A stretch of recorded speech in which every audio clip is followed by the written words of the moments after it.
ఈ కోటి సంతకాల సేకరణ ఈ కూటమి ప్రభుత్వం మీద మెడికల్ కాలేజీలని ప్రైవేటీకరించడం వ్యతిరేకిస్తూ ప్రజలు చేసిన సంతకాలని ఈరోజు జిల్లా హెడ్ క్వార్టర్స్ నుంచి మరి విజయవాడ పంపించడం జరుగుతుంది.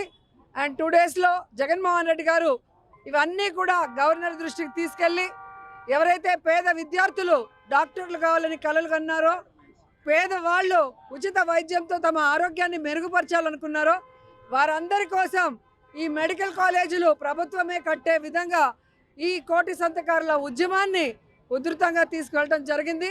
ఈరోజు జిల్లా హెడ్ క్వార్టర్స్లో ప్రారంభించి విజయవాడకి పంపించడం జరుగుతుంది. ఈరోజు చంద్రబాబు నాయుడు 4 సార్లు ముఖ్యమంత్రి అయ్యని చెప్పుకుంటున్నాడే, ఒక్క మెడికల్ కాలేజ్ అయినా కట్టాడా?